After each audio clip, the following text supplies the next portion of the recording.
এই ডিমগুলো আপনারা শুধুমাত্র ফোটানোর জন্য রাখবেন। দর্শক বন্ধুরা আসসালামু আলাইকুম, নিশ্চয়ই আপনারা ভালো আছেন, আমি আল্লাহর রহমতে ভালো আছি।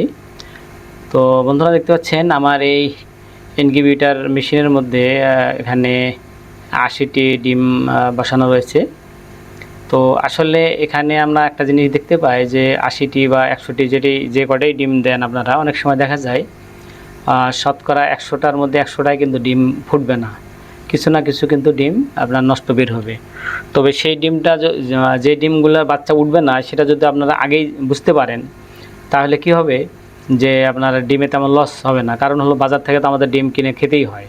আর সেক্ষেত্রে যদি আমরা ৫ দিনের মধ্যে এই ডিমগুলো চেক করে নিতে পারি তাহলে কিন্তু আমাদের সেই লসটা কিন্তু আসবে না। কারণ সেই ডিমগুলো কিন্তু অনায়াসে খাওয়া যাবে, আপনারা যে কোনোভাবেই খেতে পারেন, খাওয়া যাবে। তো আপনাদের আমি দেখাবো কীভাবে আপনারা চেক করবেন। আর ডিম চেক করার জন্য একটা টর্চ লাইট নেবেন হাতে, এবং হাতের উপরে দেখুন টর্চ লাইটের উপরে ডিমটি বসিয়ে দিবেন। দেখুন এই ডিমটার মধ্যে কিন্তু কিচ্ছু নেই, সাদা। তার মানে এই ডিম যদি আপনি ১৯-২০ দিন কেন, যদি আপনি ৩ মাসও রাখেন কিন্তু এখান থেকে কিছুই পাবেন না।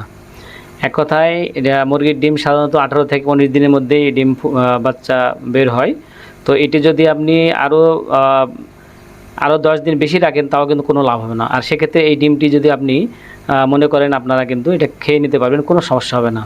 তো আপনাদের দেখাই এইভাবে আপনারা চেক করে দেখবেন, যদি যেটা কিছুই থাকবে না ভিতরে সেটা কিন্তু আপনারা বের করে নেবেন এবং সেটা খেয়ে নেবেন, তাহলে কিন্তু লসটা আর হবে না। আর তাছাড়া যদি এটা ২০ দিন পর বা ১৮ দিন পর যদি বের করেন তাহলে কিন্তু এই ডিমটা আর খাওয়া যাবে না, এই ডিমটা নষ্ট হয়ে যাবে।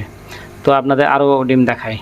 বন্ধুরা দেখুন এই ডিমটির দিক দেখুন, এই ডিমের মধ্যে কিন্তু অরিজিনালি দেখতে পাচ্ছেন একদম মাকড়সার মতো এখানে শিকড় হয়ে গেছে, দেখতে পাচ্ছেন মনে হচ্ছে যে একদম মাকড়সার বাচ্চা বা কোনো শিকড় মনে হচ্ছে। এরকম ডিম যেগুলো পাবেন আপনারা সেগুলো কিন্তু 100% বাচ্চা উঠবেই। তো এভাবে আপনারা প্রত্যেকটা ডিম চেক করে নেবেন, যে ডিমগুলোর মধ্যে এরকম মাকড়সার জালের মতো বা শিকড়ের মতো দেখতে পাবেন সেই ডিমগুলো 100% বাচ্চা উঠবে। আর যেগুলো কিছু থাকবে না, সাদা হয়ে থাকবে, সেগুলো অবশ্যই আপনারা খেয়ে নিতে পারেন। আর সেক্ষেত্রে কি হবে যে আপনার লসের পরিমাণটা কম হবে। কারণ হলো ৫ দিনের মধ্যে যে ডিমগুলো নষ্ট হবে বা মনে হবে যেগুলো বাচ্চা উঠবে না সেগুলো অবশ্যই আপনারা আলাদা করে নেবেন। আর যেগুলোতে এইরকম শিকড় থাকবে দেখতে পাচ্ছেন, এইভাবে রক্তের শিকড় দেখতে পাচ্ছেন ভিতরে, এই ডিমগুলো আপনারা শুধুমাত্র ফোটানোর জন্য রাখবেন। তাহলে কি হলো, আপনার ডিমের তেমন লস হলো না। কারণ বাজার থেকে তো আমাদের ডিম কিনে খেতেই হয়, সেক্ষেত্রে সেই ডিমগুলো কিন্তু আমরা অনায়াসে খেতে পারি। তো দর্শক, এই ছিল আজকের ভিডিও। যদি আমার ভিডিও ভালো লাগে অবশ্যই ভিডিওতে লাইক দিবেন, শেয়ার করবেন এবং সবসময় আমার চ্যানেলের সাথে থাকবেন। আসসালামু আলাইকুম, আল্লাহ হাফেজ।